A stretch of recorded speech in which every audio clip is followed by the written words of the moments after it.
Bora lá. 41 dias e contando. Leitura do artigo.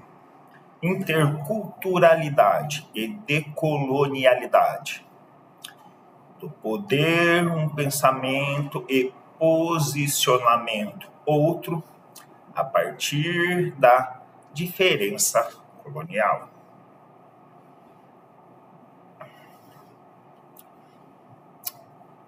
Catherine Walsh. São necessárias novas formas de pensamento que, transcendendo a diferença colonial, possam se construir sobre as fronteiras das cosmologias em conflito, cuja articulação atual se deve consideravelmente à colonialidade do poder sobre cujos pilares se ergueu o mundo moderno colonial. Walter Mignolo.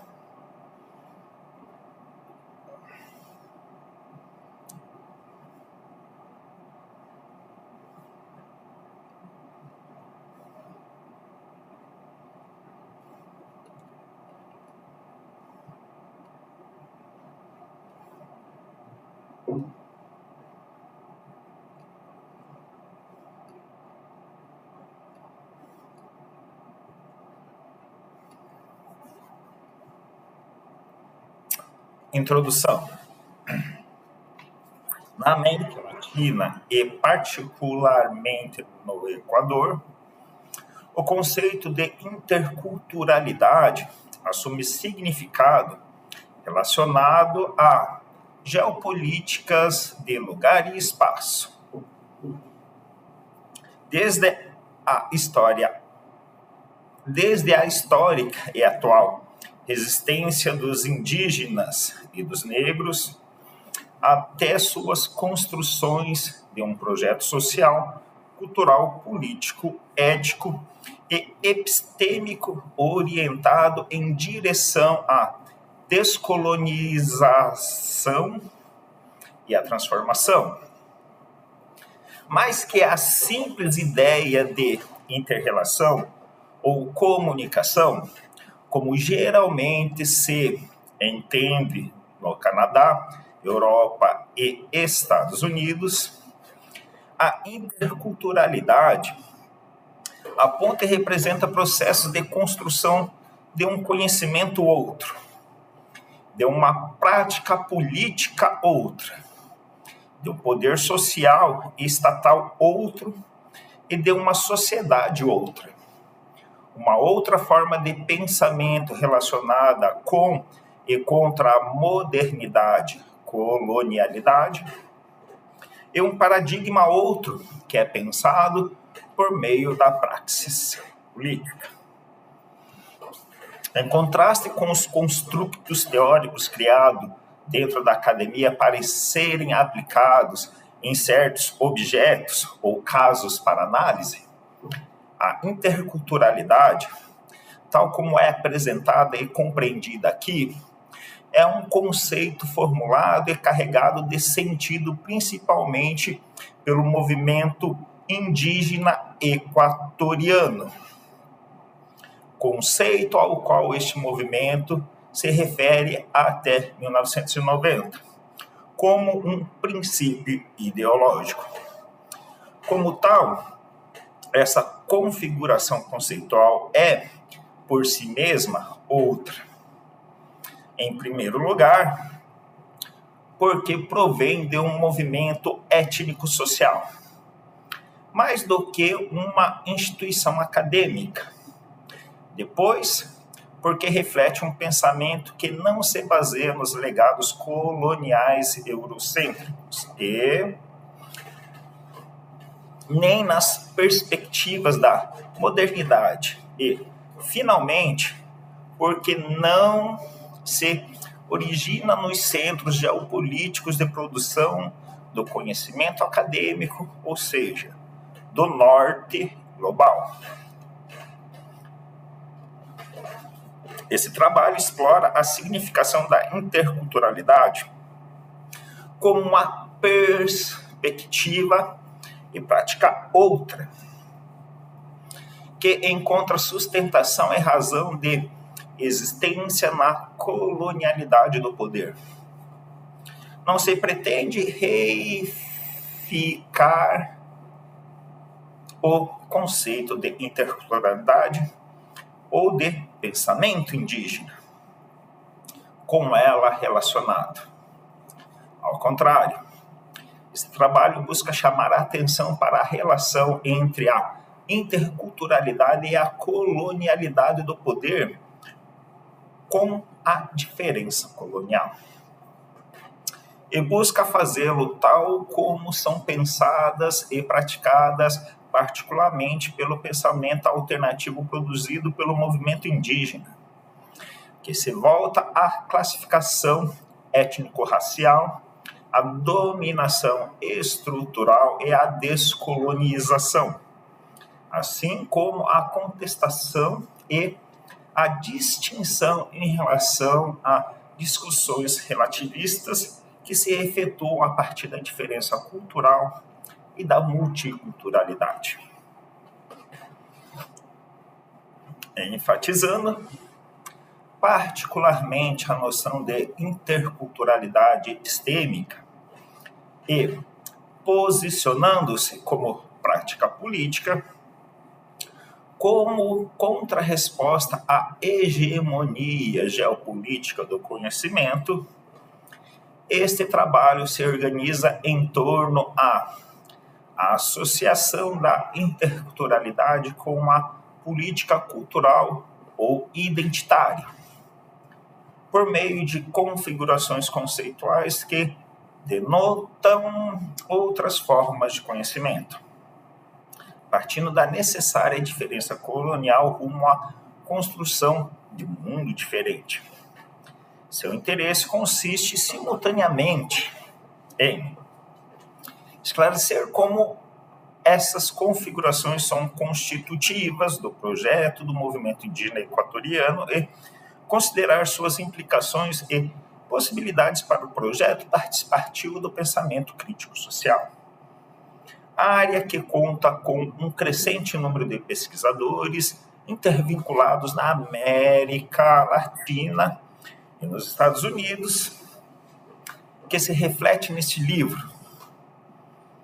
Partindo desse objetivo, espero atuar aqui como uma espécie de mediadora, dialogando com o movimento indígena, tanto quanto com alguns conceitos chaves que orientam o projeto do pensamento crítico-social, ao que Escobar se refere como Programa de Pesquisa sobre Modernidade e Colonialidade. Em particular, e como uma demonstração do que o projeto participativo encerra, aproxima elementos para ampliar o diálogo que sustento com Walter Mignolo sobre interculturalidade e sua relação com a diferença colonial, movimentos indígenas e colonialidade do poder. 1. Construção da interculturalidade política, ideológica e epistêmica dos movimentos indígenas. Na última década, a Agência dos Movimentos Indígenas Andinos no Equador e na Bolívia, mudando a noção e a prática do Estado-nação e construindo uma política diferente, vem alterando a hegemonia branca mestiça e, ao mesmo tempo, vem posicionando os povos indígenas local, regional e transnacionalmente como atores sociais e políticos. As histórias translocais e as ações desses movimentos confrontam os legados e as relações do colonialismo interno, o que Rivera Kuzikank chama de a larga duração do colonialismo, tanto quanto os projetos globais do mundo moderno colonial. eles têm muito o que oferecer em termos de geopolíticas do conhecimento e de colonialidade do poder. Essas formações vêm sendo mais significativas no Equador do que em outras nações latino-americanas, porque ali a interculturalidade, como princípio-chave do projeto político do movimento indígena, está diretamente orientada a sacudir o poder da colonialidade e do imperialismo. Particularmente, a interculturalidade, como era referida e compreendida pelo movimento até 1990, questiona a realidade sociopolítica e o neocolonialismo refletido nos modelos de Estado, democracia e nação. Também convida à discussão sobre esses modelos, como parte de um processo de descolonialização e de transformação. A CONAIE, Confederação de Nacionalidades Indígenas de Equador. Confederação de Nacionalidades Indígenas do Equador. Deixa explícito, nesse projeto político, a relevância conceitual, política e ideológica da interculturalidade. O princípio da interculturalidade respeita a diversidade dos povos e nacionalidades indígenas e demais setores sociais equatorianos. Mas, a seu turno, demanda unidade entre eles nos níveis econômico, social, cultural e político, com vista a transformar as estruturas atuais.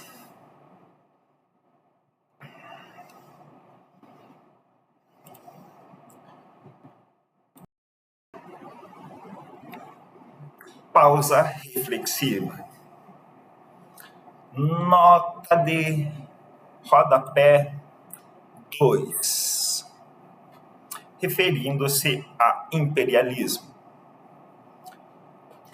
Quando o movimento indígena boliviano utiliza o termo imperialismo, é mais no contexto da educação bilíngue e não geralmente no maior sentido das esferas econômica, política e social, ou na forma em que se refere mais diretamente à estrutura do Estado e às transformações institucionais.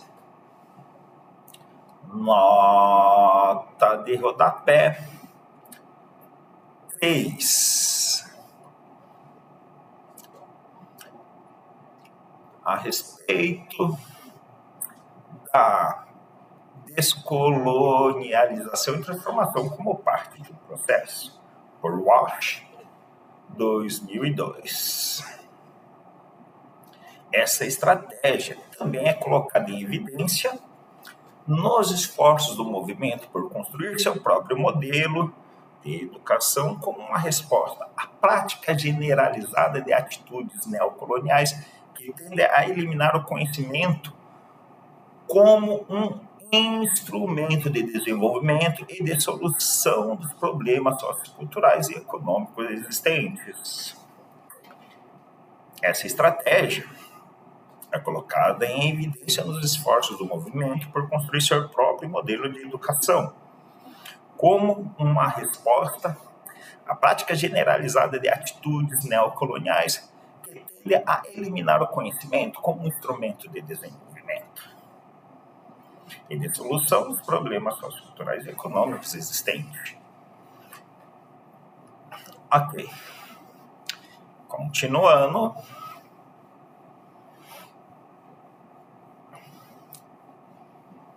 A CONAI deixa explícito nesse projeto político a relevância conceitual, política e ideológica da interculturalidade. O princípio da interculturalidade respeita a diversidade de povos e nacionalidades indígenas e demais setores sociais equatorianos, mas, a seu turno, demanda unidade entre eles nos níveis econômico, social, cultural e político, com vistas a transformar as estruturas atuais. para que a CONAI e interculturalidade é um princípio ideológico.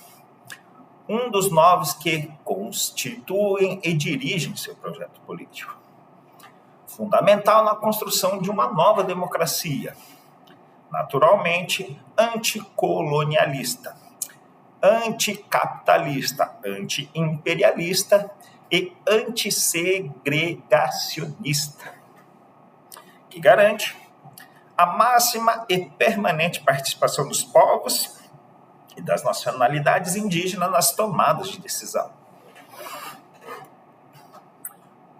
O Estado plurinacional, um conceito muito usado pelo movimento boliviano catarista, nos anos 80, refere à organização governamental que representa a união do poder político, econômico e social de todos os povos e nacionalidades, unidos sob o mesmo governo e dirigidos por uma Constituição. Diferente do atual Estado uninacional, ele reconhece, respeita e promove a unidade, equidade e solidariedade entre todos os povos e nacionalidades existentes no Equador, além de suas diferenças históricas, políticas e culturais. Ao mesmo tempo em que representa um processo de transição partindo do Estado capitalista burguês e excludente rumo a um Estado plurinacional, inclusivo e integrador de todos os setores da sociedade em seus aspectos social, econômico, político, judicial e cultural. É a transição do poder elitista, dominante e classista do Estado em direção a um Estado plurinacional, que reúne todos os setores da sociedade com representação e poder.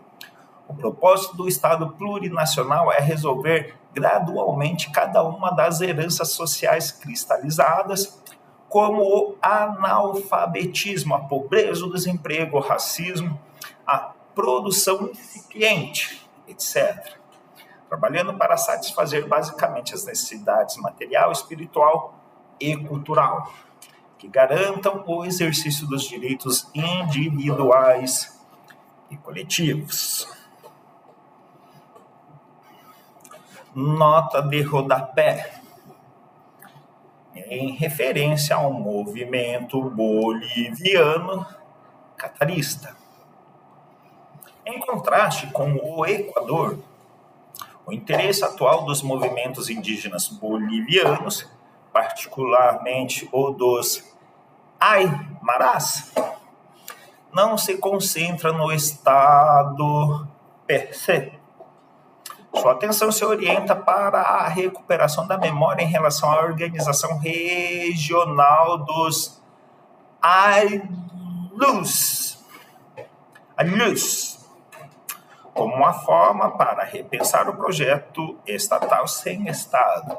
Tal pensamento, apesar da diferença do foco com a construção equatoriana de um Estado plurinacional, não é diferente em sua intenção política. Os movimentos nacionais fazem parte de projetos políticos que foram pensados desde a experiência vivida da diferença colonial e não desde a ideologia de Estado. Continuando, é com essa ênfase na relevância política e ideológica de um novo Estado plurinacional que a CONAI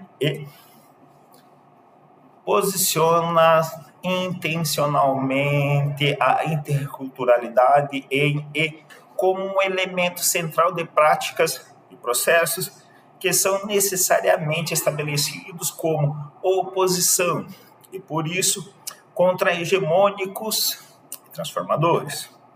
Ou seja, a interculturalidade não está entendida como um simples novo conceito ou termo para se referir ao contato com e ao conflito entre o Ocidente e outras civilizações, como alguns o entendem com frequência. Tampouco sugere uma nova política ou o que Dussel chama de antipolítica, que originada em uma prática emancipatória, deriva de uma responsabilidade para com o outro. Representa, ao contrário, uma configuração conceitual, uma ruptura epistêmica que tem como base o passado e o presente, vividos como realidades de dominação, exploração e marginalização, que são simultaneamente constitutivas, como consequência do que Mignolo chamou de modernidade e colonialidade. Uma configuração conceitual que, ao mesmo tempo em que constrói uma resposta social, política, ética e epistêmica para essas realidades que ocorreram e ocorrem, o faz a partir de um lugar de enunciação indígena.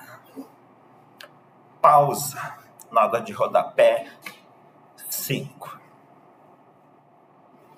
Falar em interculturalidade com relação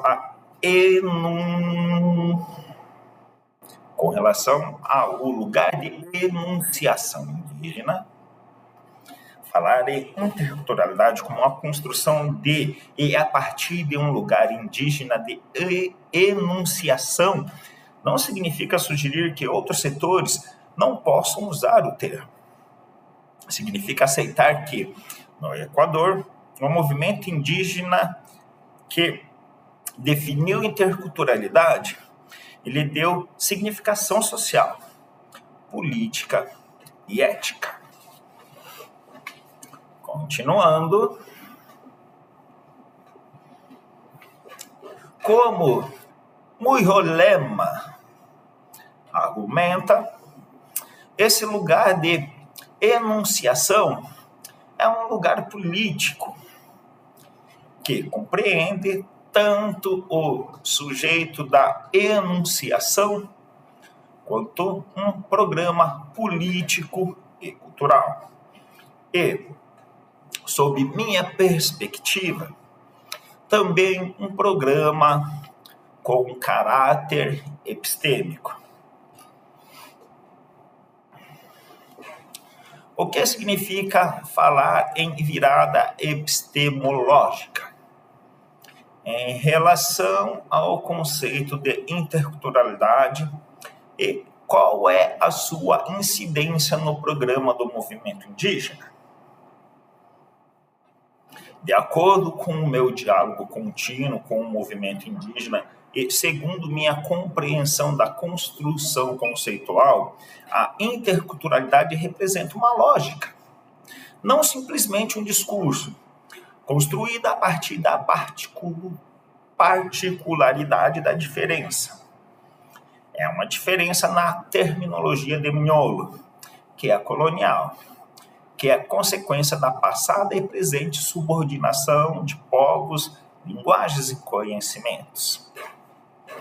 Essa lógica, ao mesmo tempo em que parte da diferença colonial e, mais do que isso, deu uma posição de exterioridade, não se fixa nela. Ao contrário, trabalha para transgredir as fronteiras do que é hegemônico, interior e subalternizado. Em outras palavras, a lógica da interculturalidade compromete um conhecimento e pensamento que não se encontra isolado nos paradigmas ou das estruturas dominantes, por necessidade e como resultado do processo de colonialidade. Essa lógica conhece esses paradigmas e estruturas, e é através desse conhecimento que gera um outro conhecimento, um pensamento outro, que orienta o programa do movimento nas esferas política, social e cultural. Enquanto opera afetando e descolonializando tanto as estruturas e os paradigmas dominantes, quanto a padronização cultural que constrói o conhecimento universal do Ocidente.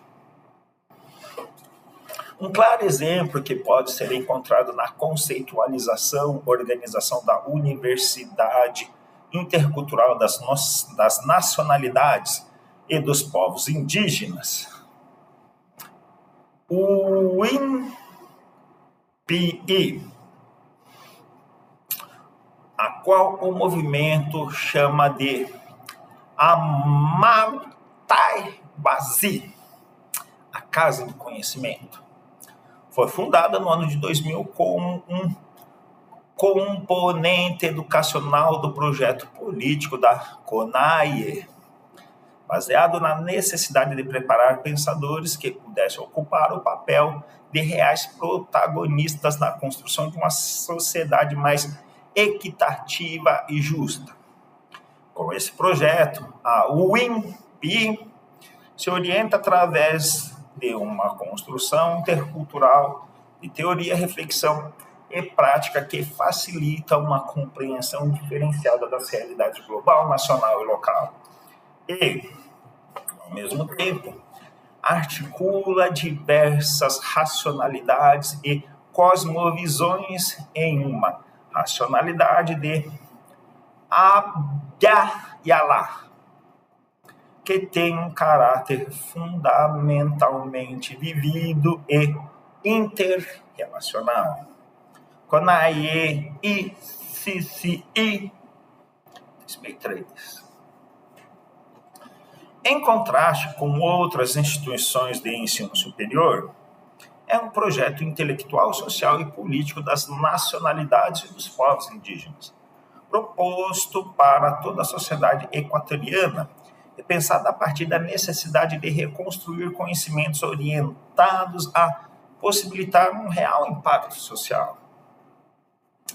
Como declaram dois de seus líderes, é uma forma de sacudir o jugo colonial, de confrontamento intelectual com o neocolonialismo, de reavaliação de conhecimentos que, durante milênios, mantiveram a coerência e a personalidade do povo andino. É uma forma de consolidar um espaço universitário que ajuda a desmantelar a suposta universidade do conhecimento ocidental. Confrontando essa produção de conhecimento com a dos povos indígenas. Marcas Rosana. Depois de mais de 3 anos da sua inauguração, a UINP segue esperando receber autorização estatal. Essa universidade segue sendo uma referência-chave, não só para o Equador, mas para a América do Sul em geral, como se descreve a seguir. A UNIP não se reduz a ser mais uma instituição que replica as relações de poder existentes na sociedade, em que o povo indígena é um aspecto formal circunstancial do currículo. Não está inventando um espaço de conhecimento reservado somente ao povo indígena, no qual os conteúdos fundamentais foram destacados como indígenas e onde os critérios de verdade e poder se reproduzem. A criação da UNIP não significa a divisão da ciência entre a que é e a que não é indígena. Significa a oportunidade de mergulhar em um diálogo teórico baseado na interculturalidade. Significa a criação de um novo campo conceitual, analítico e teórico, que possa gerar novos conceitos, categorias e noções sobre a construção da interculturalidade e da compreensão da alteridade. Como mencionei em outra publicação, a proposta reflete a necessidade de encorajar os processos de translação mútua de conhecimentos. No plural,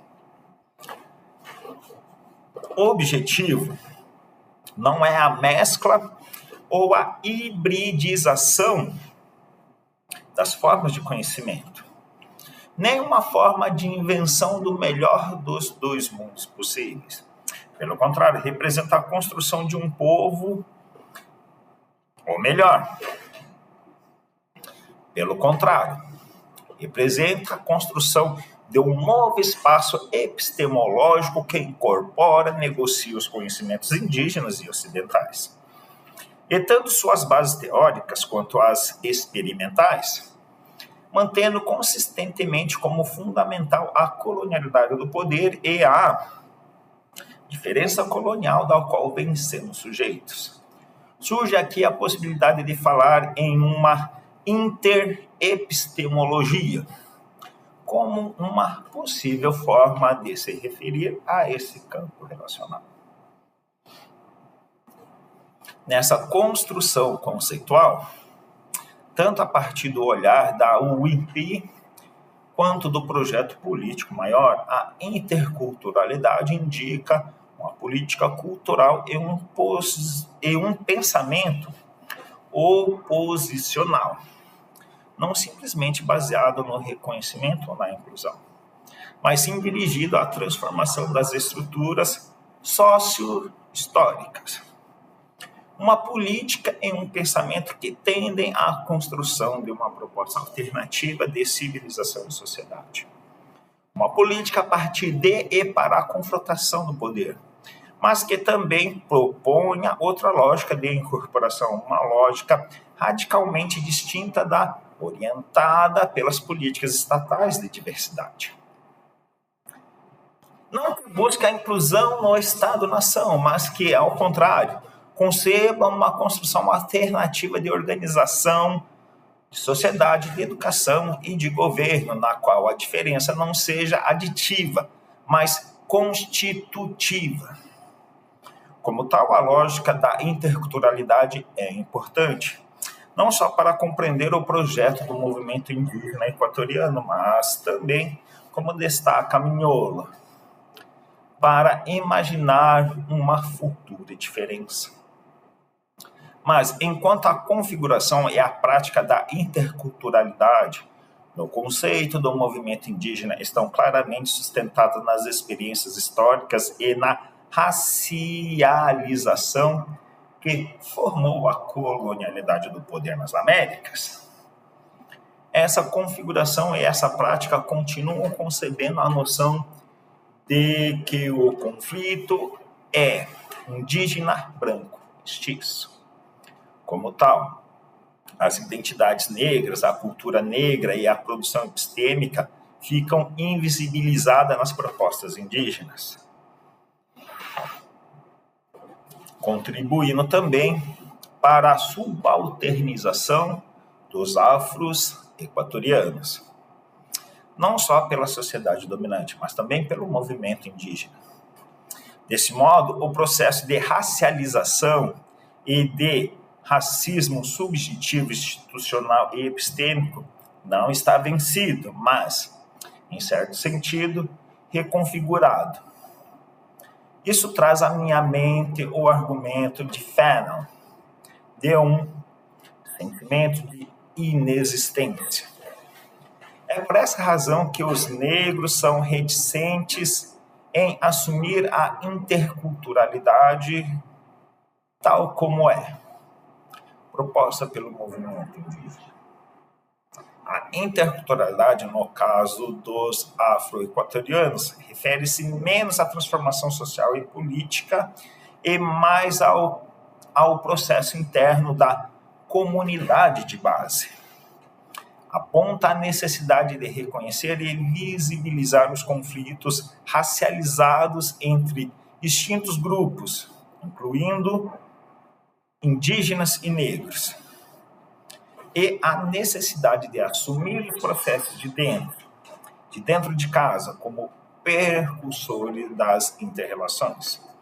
O fato de que esta corroboração inclua a recuperação e reconstrução da memória coletiva e do conhecimento coletivo, Garcia e Leão revela a operação de uma interculturalidade epistêmica que se vincula também, embora por diferentes caminhos, aos processos políticos e sociais. Portanto, o que fica evidente aqui é que a colonialidade do poder não é uma entidade homogênea, que é vivida do mesmo modo por todos os grupos subalternos, e que a interculturalidade não é um conceito isolado das complexas imbricações da diferença das histórias locais. Ao contrário, em uma sociedade como a equatoriana, concebida nacional e internacionalmente como uma nação andina, indígena, os patrões do poder, aos que Gano se refere, continuam sendo as marcas diferenciais de etnicidade e de raça.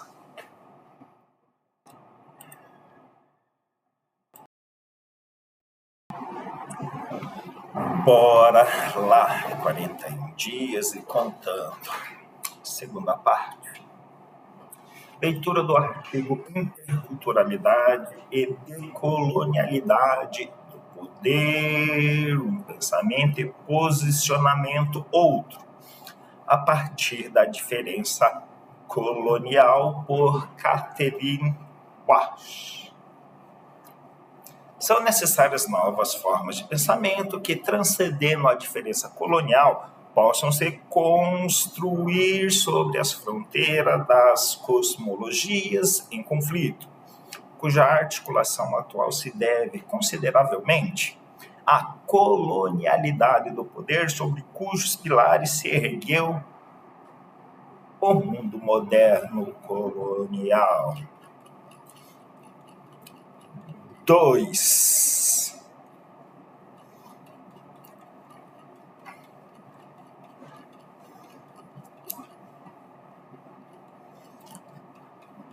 Tópico 2.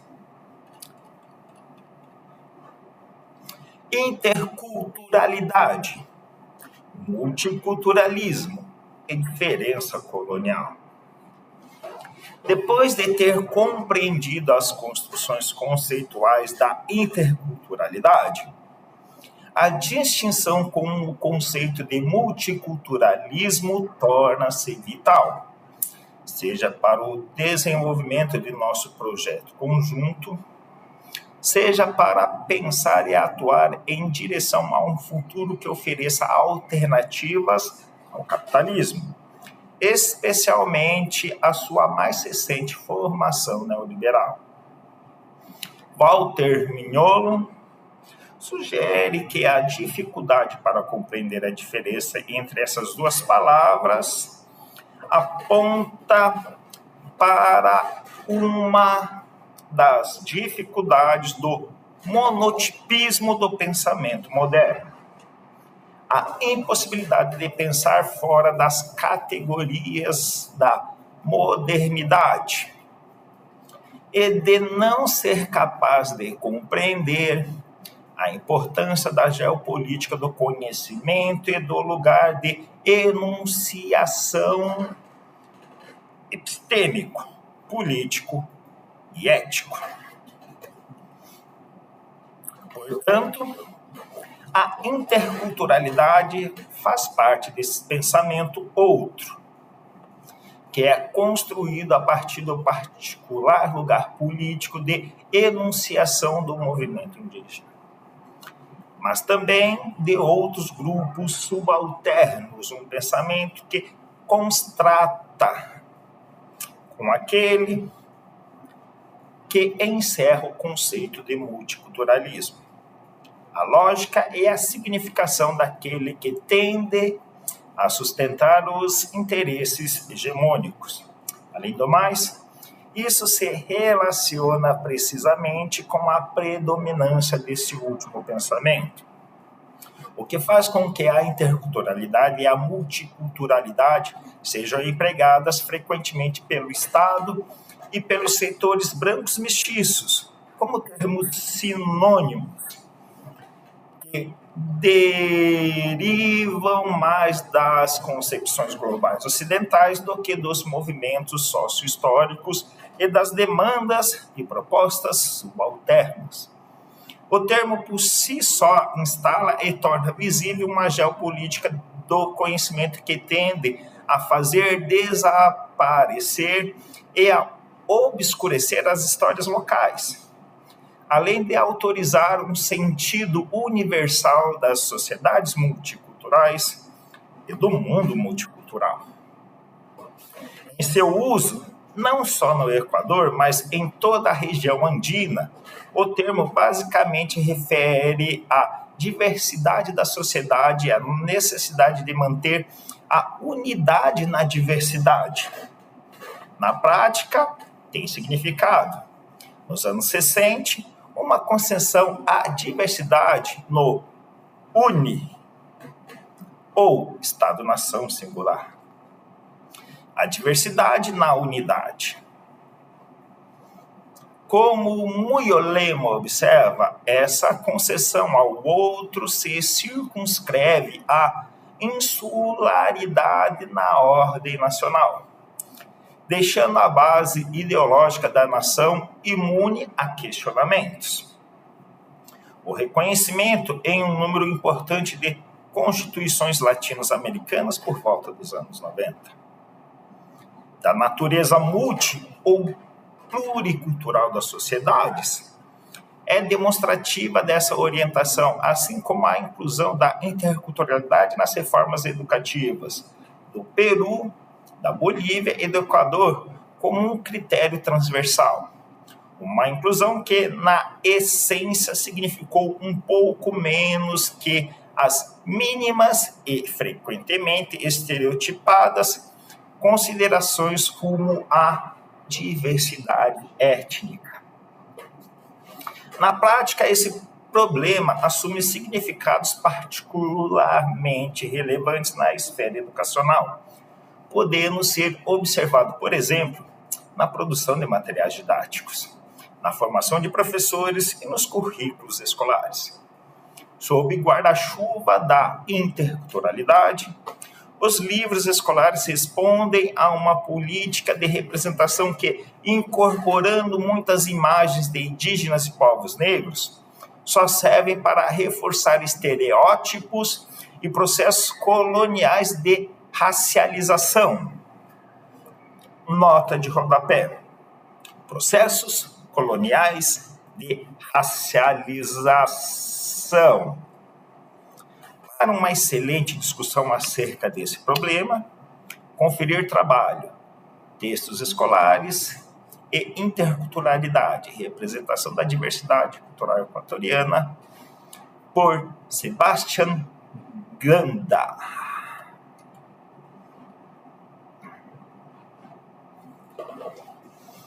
Na formação docente, a discussão sobre a interculturalidade encontra-se, em geral, limitada, se é que ela existe, ao tratamento antropológico da tradição folclórica. Em sala de aula, sua aplicação é, na melhor das hipóteses, marginal, como explicou recentemente uma diretora afro-equatoriana. A única diretora negra em uma ampla região geográfica, de uma escola de educação superior, com um corpo docente de estudantes negros e um grupo de professores, em sua maioria não negros. Interculturalidade é o termo que o professor mestiço emprega como uma justificativa para suas práticas de exclusão ou de tratamento superficial de história, conhecimento e a cultura dos povos negros. Emprega-se a interculturalidade como um argumento contra a etnoeducação ou contra os cursos específicos marcados pela recuperação do nosso conhecimento, sustentando que o currículo pode incorporar elementos da prática local, mas que esse conhecimento não faz parte de uma verdadeira episteme, de uma ciência real. Esse exemplo mostra claramente as tensões e os abalos sociais, políticos, epistêmicos e raciais que sustentam as configurações conceituais e as práticas associadas à interculturalidade. Do mesmo modo que as tendências hegemônicas trabalham para diluir esse outro caráter e essa outra lógica com a qual se disfarça nada menos que o multiculturalismo neoliberal.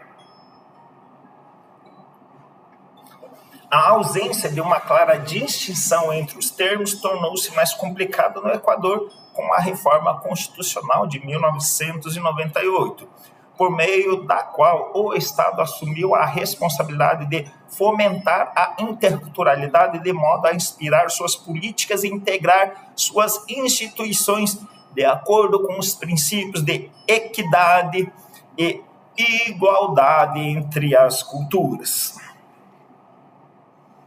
Como apontei em outra oportunidade, esse uso intencional da interculturalidade é parte constitutiva das estratégias do Estado. Mais do que uma simples sinominha terminologia, reflete um esforço por incorporar as demandas e os discursos subalternos dentro do aparelho estatal.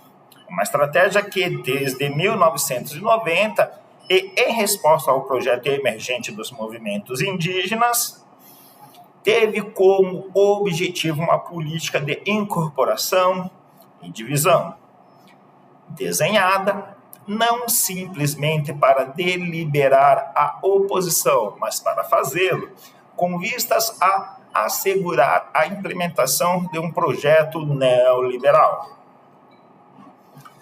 Por essa razão, e como venho apontando com Mignolo, o discurso da interculturalidade é cada vez mais utilizado pelo Estado e pelos projetos das fundações multilaterais como um novo gancho do mercado.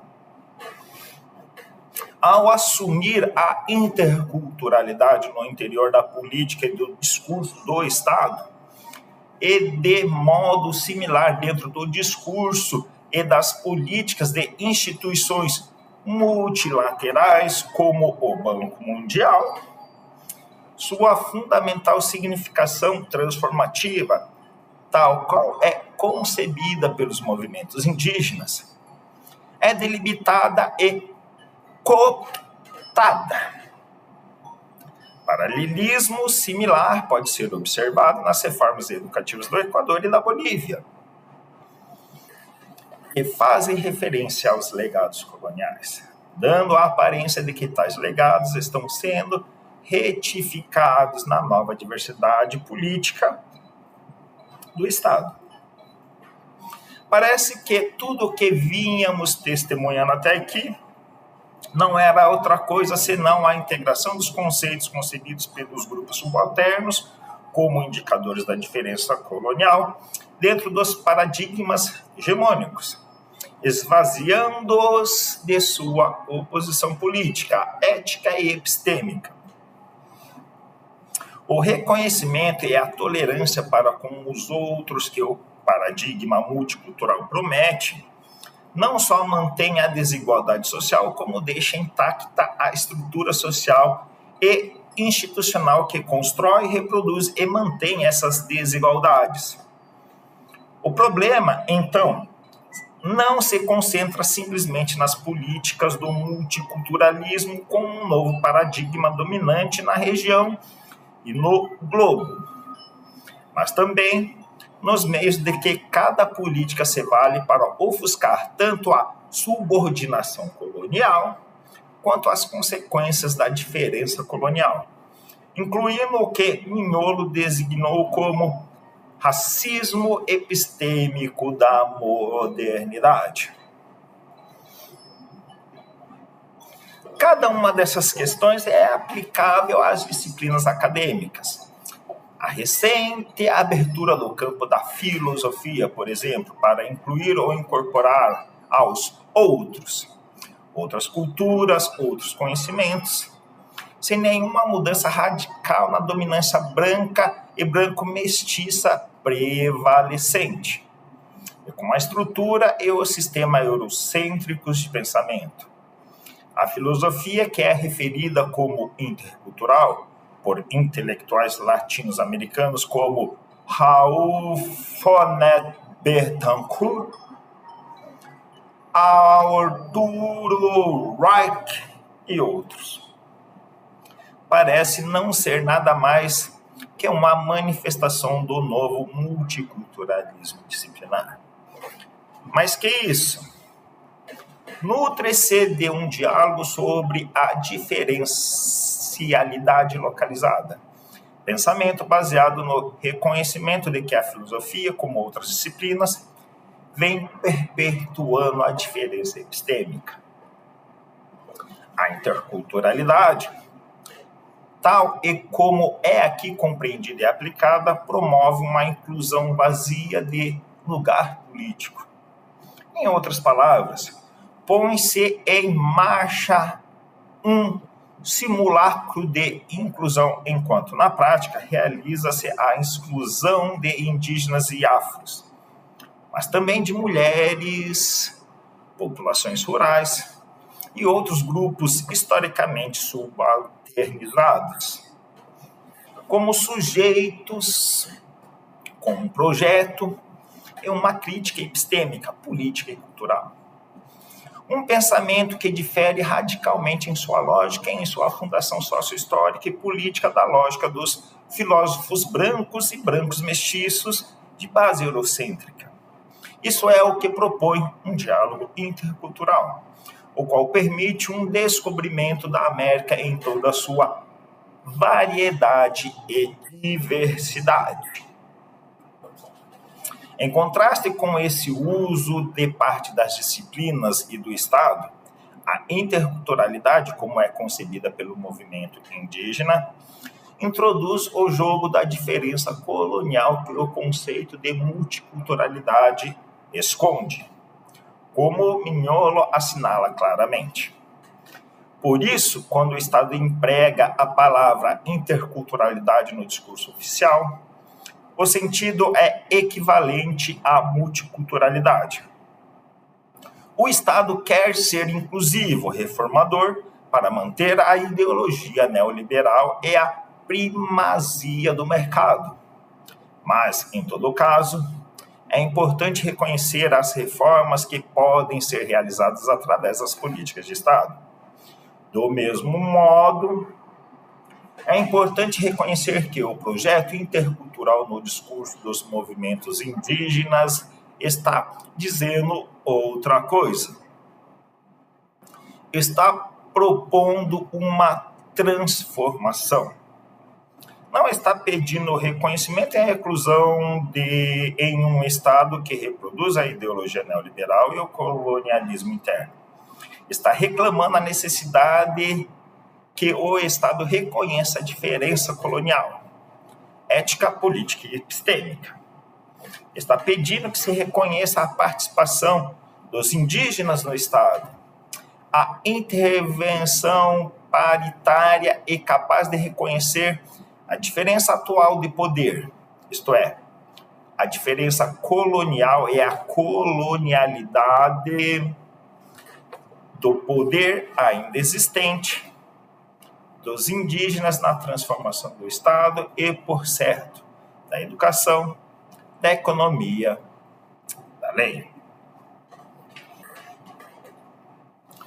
Ao compreender a interculturalidade partindo-se da perspectiva da diferença colonial, introduz-se a dimensão do poder, que é geralmente esquecida nas discussões relativistas da diferença cultural. E no tratamento da orientação liberal da diversidade étnica e cultural que o multiculturalismo, particularmente em suas versões oficial e acadêmica, sustenta. Por outro lado, e considera em conjunto, a interculturalidade e a diferença colonial não são compreendidas pelo seu caráter descritivo, de identidade política ou particularismo minoritários, mas sim como indicativas de uma realidade estrutural histórica e sociopolítica que precisa de descolonialização e transformação. Mas que isso denota e requer uma ação transformadora, uma ação que não se limite à esfera do político, e sim que infiltre um verdadeiro sistema de pensamento.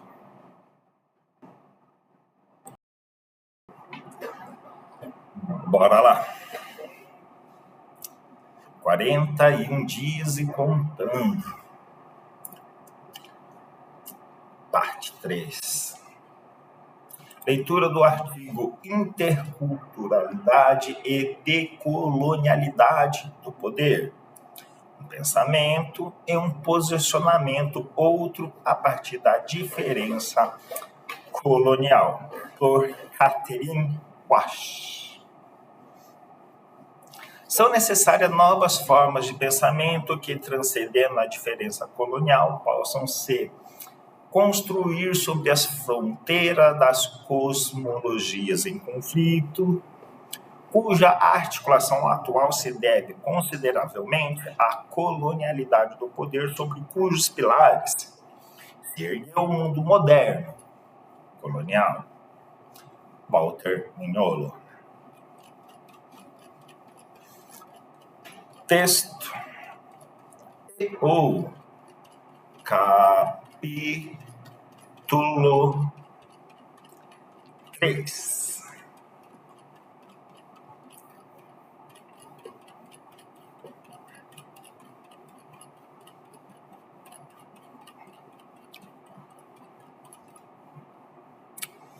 A outra dimensão da interculturalidade: descolonização e transformações sociopolíticas. Ainda que o movimento não use os termos diferença colonial ou colonialidade do poder, é evidente que seu discurso, pensamento e prática derivam da experiência do colonialismo por meio das manifestações de colonialidade. O que Luiz Macas, um líder indígena, presidente da CONAIE, chama de problema estrutural da cisância colonial. Isso implica dizer que o projeto social, político e epistêmico do movimento ali se origina, mas que também aporta evidência sobre as condições coloniais do presente e vincula ao passado por meio da descolonização política, que usa o conceito de interculturalidade como sua principal orientação. O que é importante destacar aqui não é somente o que o conceito de diferença colonial oferece para a interculturalidade, mas que a prática da interculturalidade acrescenta aos conceitos de diferença colonial e de colonialidade do poder. Em suma, a interculturalidade é um paradigma outro, que questiona e modifica a colonialidade do poder, enquanto, ao mesmo tempo, torna visível a diferença colonial. Ao agregar uma dimensão epistemológica outra a esse conceito, uma dimensão concebida na relação com e através de verdadeiras experiências de subordinação promulgada pela colonialidade. A interculturalidade oferece um caminho para se pensar a partir da diferença e através da descolonização e da construção e constituição de uma sociedade radicalmente distinta. O fato de que esse pensamento não transcenda simplesmente a diferença colonial. O fato de que esse pensamento não transcenda simplesmente a diferença colonial, mas que a visibilize e rearticule em novas políticas da subjetividade e de uma diferença lógica, torna-o crítico, pois modifica o presente da colonialidade do poder e do sistema mundo moderno colonial. Desde os anos 1990, o movimento indígena vem cada vez mais evidenciando suas estratégias de visibilização e rearticulação da diferença colonial.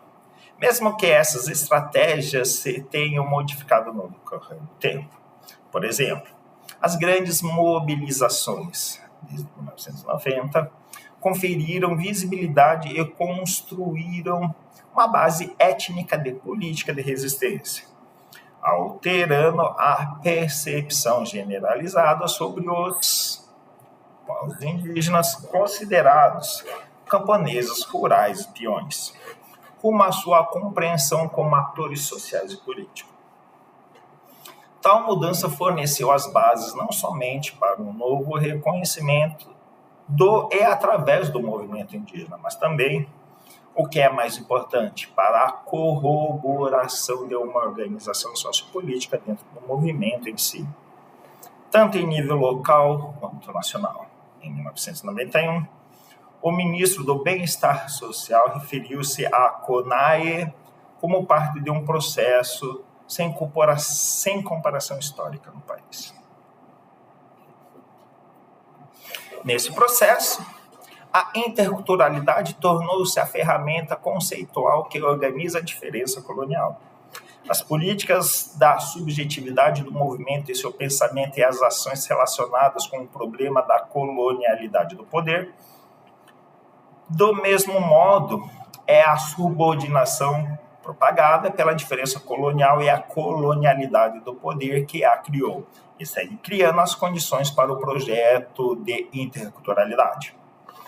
Nesse sentido, o conceito encontra-se inevitavelmente interrelacionado. No entanto, não é só a interconexão dos termos o que nos interessa aqui, mas como essas interconexões fornecem os alicerces para o posicionamento crítico fronteiriço,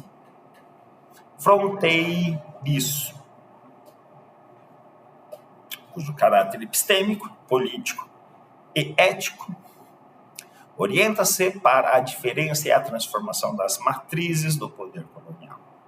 Ou seja, um posicionamento tanto em termos de pensamento como de praxis, que vai além das categorias estabelecidas pelo pensamento eurocêntrico, ao mesmo tempo em que incorpora essas categorias por meio de espaços interiores e exteriores, que partem de uma alteridade da diferença de lógica de modernidade e colonialidade, e que sustenta nos confrontos entre as distintas concepções de sociedade, propondo alternativas reais.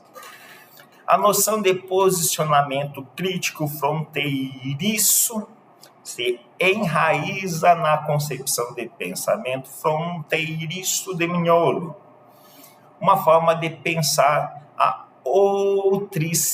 outridade, de se mover através de uma outra lógica.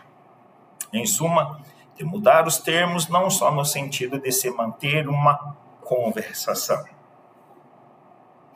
Interculturalidade é um bom exemplo do potencial epistêmico de uma epistemologia fronteiriça, uma epistemologia que trabalha no limite do conhecimento indígena subordinado pela colonialidade do poder, marginalizado pela diferença colonial e pelo conhecimento ocidental transferido para a perspectiva indígena do conhecimento e de sua concepção política e ética.